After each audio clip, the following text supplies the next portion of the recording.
নমস্কার, আপনাদের সকলকে হৃদয় থেকে স্বাগত জানাই সনাতনের পথে।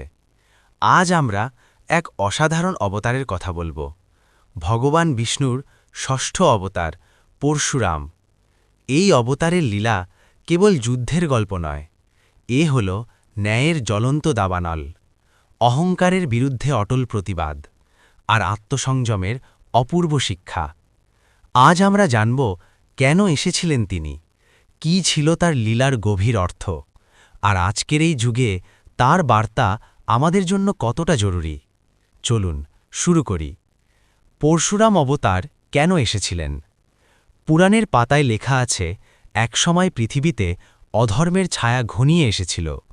ক্ষত্রিয় শাসকদের মধ্যে অহংকার এতটাই বেড়ে গিয়েছিল যে তারা নিজেদের শক্তিকে ভুলে গিয়েছিল ন্যায়ের পথ। দুর্বলদের উপর অত্যাচার, ধর্মের অপমান আর ক্ষমতার অপব্যবহার চরমে পৌঁছে গিয়েছিল।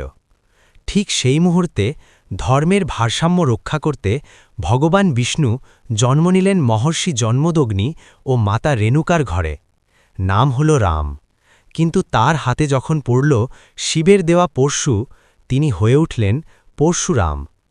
এই অবতার কোনো ব্যক্তি বা জাতির বিরুদ্ধে ছিল না, এ ছিল অহংকারের বিরুদ্ধে, অন্যায়ের বিরুদ্ধে আর ক্ষমতার দম্ভের বিরুদ্ধে। পরশুরামের লীলা সংক্ষিপ্ত কিন্তু শক্তিশালী। পরশুরাম ছিলেন এক অদ্ভুত সংমিশ্রণ। একদিকে তপস্বী ব্রাহ্মণ, অন্যদিকে অপরাজেয় যোদ্ধা। তার জীবনের সবচেয়ে পরিচিত লীলা রাজা কার্তিবীর্যার্জুন বা সহস্রার্জুনের অহংকার। সে জোর করে জন্মদগ্নির কামধেনু নিয়ে যায় আর ক্রোধের বশে মহর্ষিকে হত্যা করে। মাতা রেণুকার আদেশে পরশুরাম প্রতিজ্ঞা করেন ন্যায় প্রতিষ্ঠার। তিনি একাই সমগ্র ক্ষত্রিয় শক্তির বিরুদ্ধে দাঁড়ান। পুরাণে বলা হয় তিনি ২১ বার পৃথিবীকে ক্ষত্রিয় শূন্য করেছিলেন।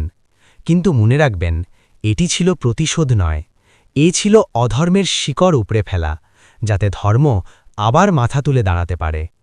পরশুরাম শিবের কাছে তপস্যা করে পরশু লাভ করেন। তিনি ভীষ্ম, দ্রোণ, কর্ণের মতো মহান যোদ্ধাদের গুরু ছিলেন। আর ত্রেতাযুগে রামের সঙ্গে তার সাক্ষাৎ, যেখানে তিনি রামের দিব্যতা উপলব্ধি করে নিজের পরশু ত্যাগ করেন। এই সব লীলা আমাদের শেখায়, শক্তি থাকলেও তা অহংকারে ব্যবহার করা উচিত নয়, কিন্তু ন্যায়ের জন্য প্রয়োজন হলে তা ব্যবহার করতে এক মুহূর্ত দ্বিধা করা উচিত নয়। পরশুরাম অবতারের মূল শিক্ষাসমূহ। এই অবতার আমাদের কয়েকটি অমূল্য শিক্ষা দেয়। প্রথমত, ক্ষমতা কখনো অহংকারের কারণ হতে পারে না। শক্তিশালী হয়েও নম্র থাকাই প্রকৃত শক্তি। দ্বিতীয়ত, ন্যায়ের পথে শক্তির ব্যবহার ধর্মসম্মত। চুপ করে থাকা সবসময় ধৈর্য নয়, কখনো কখনো তা অধর্মকে প্রশ্রয় দেওয়া। তৃতীয়ত, অন্যায়ের প্রতিবাদ করা কোনো পাপ নয়, বরং নীরব থাকাটাই পাপ হতে পারে। চতুর্থত, নিজের দায়িত্ব থেকে পালানো ধর্ম নয়। মাতা ও পিতার আদেশ পালন করা, ধর্ম রক্ষা করা, এটাই পরম কর্তব্য। আর সবচেয়ে বড় শিক্ষা, আত্মসংযম আর ন্যায় যখন একসঙ্গে থাকে, তখনই সমাজে প্রকৃত শান্তি আসে। বর্তমান যুগে পরশুরামের বার্তা। আজকের দুনিয়ায় আমরা কি দেখি? ক্ষমতার অপব্যবহার, দুর্বলদের উপর অত্যাচার, সত্য বললে উপহাস বা শাস্তি, দুর্নীতি, অন্যায়, অহংকার সবই যেন ফিলে এসেছে। পরশুরাম আমাদের বলেন, চুপ করে সহ্য করাই সবসময় শান্তি নয়। শান্তভাবে কিন্তু দৃঢ়ভাবে ন্যায়ের পক্ষে দাঁড়াতে হবে। অফিসে বসের অন্যায় দেখে চুপ থাকা নয়, সমাজে অত্যাচার দেখে মুখ ফিরিয়ে নেওয়া নয়, পরিবারে বা বন্ধুদের মাঝে অন্যায় দেখলে নীরব থাকা নয়। পরশুরামের মতো নিজের ভেতরের সাহসকে জাগ্রত করুন, ন্যায়ের পরশু ধারণ করুন। সবার জন্যই নৈতিক বার্তা।